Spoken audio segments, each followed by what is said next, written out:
E agora vou passar mais um conteúdo nesse segundo vídeo falando sobre a Air Fry, né?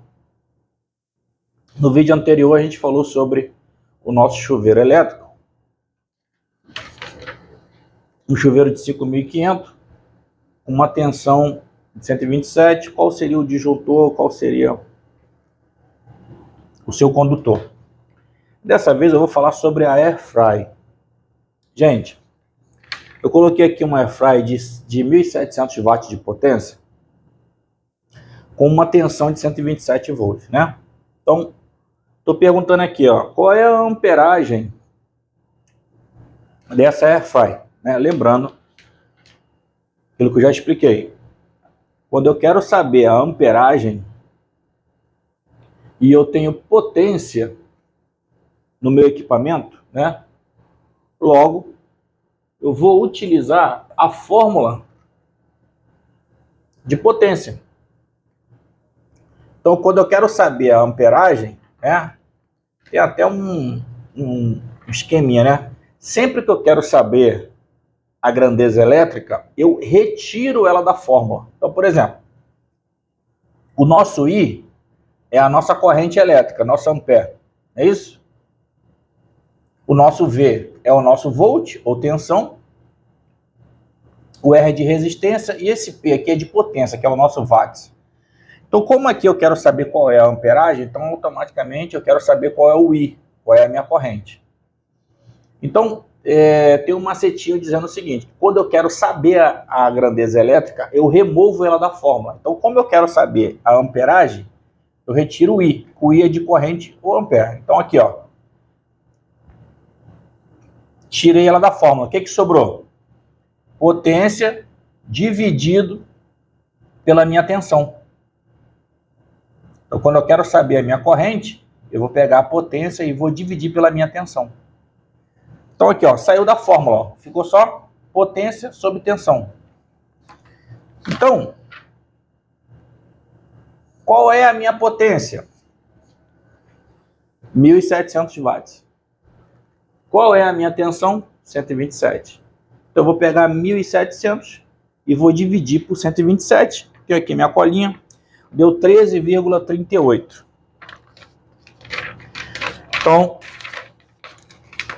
13,38 amperes. E aqui há algo muito interessante.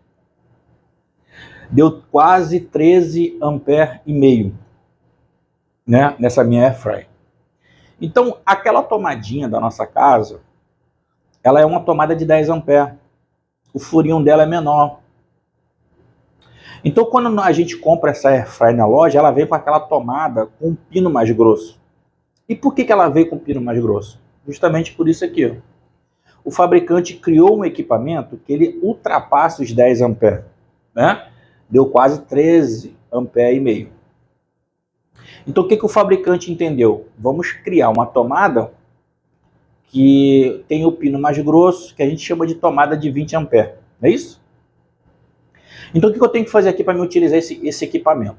Quando eu estou trabalhando, fazendo uma reforma elétrica, quando eu estou fazendo uma reforma num apartamento, enfim, eu crio uma tomada em cima da bancada da pia.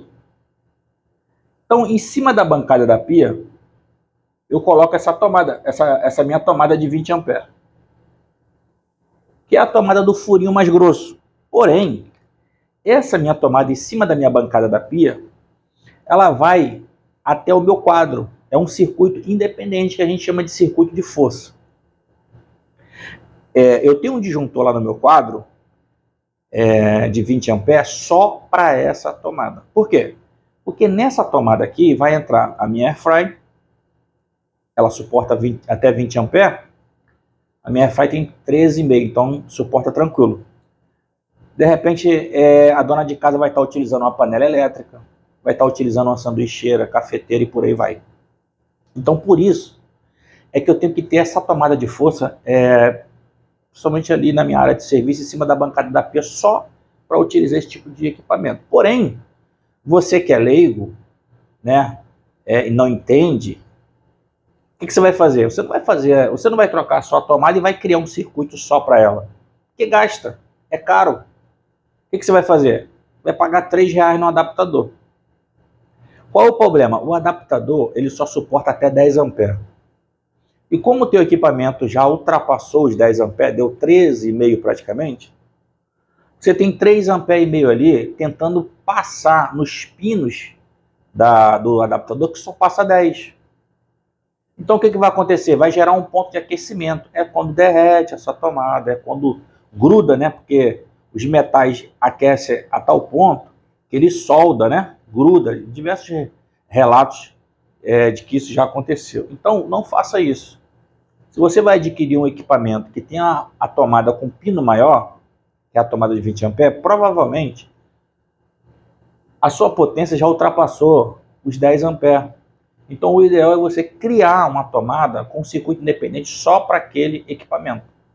Como por exemplo as lave-seca de hoje em dia, que as máquinas de lavar lave-seca que tem os pinos também de 20 amperes, tá bom? Então, nesse nosso equipamento, deu 13,8 amperes. E nessa tabelinha aqui, ó, como eu falei para vocês, cada fio tem o seu disjuntor de proteção. Então, se eu for fazer uma tomada, ou se eu for colocar uma tomada na minha bancada da minha pia, específico só para esse tipo de equipamento, eu vou passar um fio 2,5, não precisa ser 4 milímetros. Vou passar um fio 2,5 e vou colocar um disjuntor de 20 amperes, tá bom? Então, fica aí a dica. Abraço, compartilha, comenta para que a gente venha criar mais conteúdo.